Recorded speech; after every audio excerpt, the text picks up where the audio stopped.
सुना यामिनी भाभी, और मुझे झूठ कहने की कोई आदत नहीं है।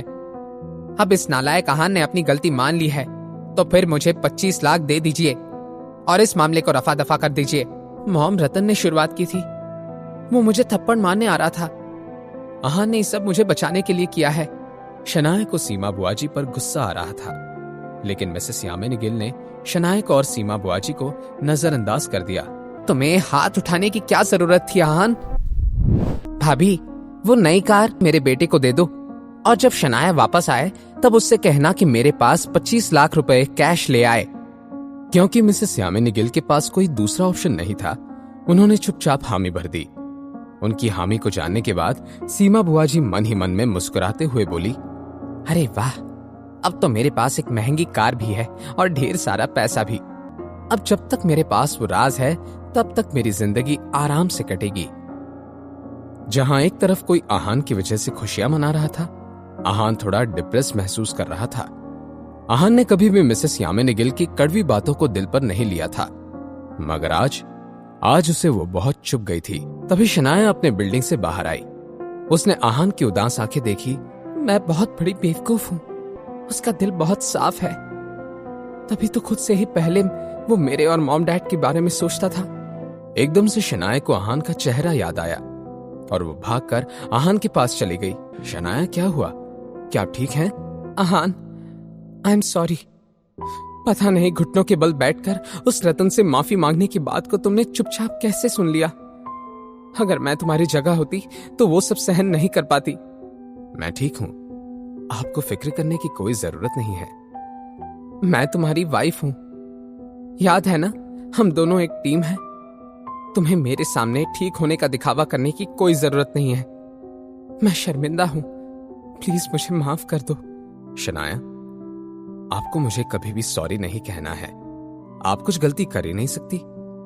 लेकिन मॉम की तो गलती है ना, उन्हें तुम्हारे साथ ऐसा पेश नहीं आना चाहिए था। शनाया अपना और आहान का मूड खराब नहीं करना चाहती थी, इसलिए उसने आहान की आगोश से अपना सर बाहर निकाला और पूछा, तो आज रात हम कहाँ रहने वाले हैं? हम? शनाया, इस सब की कोई जरूरत नहीं है। मॉम ने मुझे घर से निकाला है, आपको नहीं। आपको मेरे लिए परेशान होने की जरूरत नहीं है। और घर लौट। बिल्कुल नहीं। अगर मॉम तुमसे माफी मांगकर तुम्हें घर वापस आने का नहीं कहेंगी तो मैं भी घर नहीं लौटूंगी। तो फिर हम रोजवुड स्प्रिंग में चलते हैं। जब से आहान ने वो बंगलो खरीदा था, उसे वहां रहने का एक मौका भी नहीं मिला था।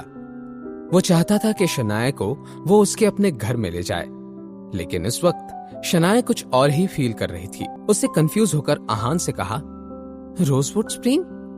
वहां पर तो कोई होटल नहीं है, सिर्फ बंगलोज हैं। हम होटल में क्यों रहेंगे? हम होटल में नहीं रहेंगे तो कहाँ रहेंगे? रास्ते पर? आप भी ना शनाया, क्या सोच रही है? हम बंगलों में रहेंगे। आहान की बात सुनकर शनाया ने नाक सिकुड़ ली। आहान, अब मुझे चिढ़ाना बंद करो। तुम्हें ब्रैक करने की कोई जरूरत नहीं है। रोजवुड स्प्रिंग में 9 बंगलों हैं और वो 9 के 9 बेचे जा चुके हैं। हमारे लिए वहां कोई जगह नहीं है। शनाया, क्या आपको लग रहा है कि मैं मजाक कर रहा हूं? मैं सच कह रहा हूं। रोजवुड स्प्रिंग में मेरा एक बंगलो है, बहुत बड़ा, बहुत खूबसूरत, वैसा जैसे आपको पसंद आएगा। आहान ने अपनी बात बहुत ही जेन्युइन अंदाज में कही थी। वो ये कोशिश कर रहा था कि शनाया को उस पर यकीन आ जाए, लेकिन एक बार फिर आहान की बात को शनाया मजाक समझकर बोली, हाँ आहान, तुम ये क्यों नहीं कहते हो कि पूरा स्प्रिंग कॉर्पोरेशन ही तुम्हारा है? अब चलो। अपनी बात कहते हुए शनाया ने आहान का हाथ पकड़ा और उसे खींचकर अपने साथ ले जाने लगी। आहान कुछ कहना तो चाहता था, लेकिन उसने अपनी बात को मन में ही रहने दिया। आहान ने दिल ही दिल में कहा, अब मैं शनाया से जो भी कह रहा हूं, आपको जोक ही लग रहा है। हाँ, तो कुछ कहने का क्या फायदा? लेकिन सच तो यह है कि असल में पूरा स्प्रिंग कॉर्पोरेशन ही मेरा है। खैर, जाने दो। अब मेरा मजाक उड़ाना बंद करो। आज रात हम रूपल के घर चलते हैं। उसका घर बहुत बड़ा है और वो वहां अकेली ही रहती है। वो हम दोनों को वहां रहने के लिए मना नहीं करेगी। वैसे तो शनाया ने जब रूपल के घर जाने को कहा, आहान थोड़ा अनकंफर्टेबल हो गया। लेकिन शनाया की खुशी के लिए वो कुछ भी करने को तैयार था। कुछ देर चलने के बाद आहान और शनाया ने टैक्सी रोकी और रूपल के घर जाने लगे।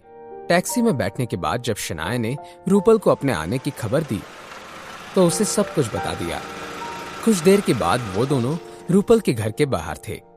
शनाया और आहान एक दूसरे की तरफ देखते हुए खड़े थे। इस पौधे को उठाने में मेरी मदद करो, इसके नीचे एक स्पेयर चाबी रखी हुई है। वो पौधा थोड़ा ज्यादा ही भारी था। उसे उठाने की कोशिश करते हुए आहान और शनाया थोड़े नजदीक आ गए, लेकिन हमेशा की तरह इस बार शनाया नर्वस नहीं हो रही थी, बल्कि उसके आहान की तरफ देखकर स्माइल किया। क्या आज शनाया अपने दिल की बात कह पाएगी? क्या आहान और शनाया का रिश्ता आगे बढ़ पाएगा? जानने के लिए सुनते रहिए पॉकेट एफएम।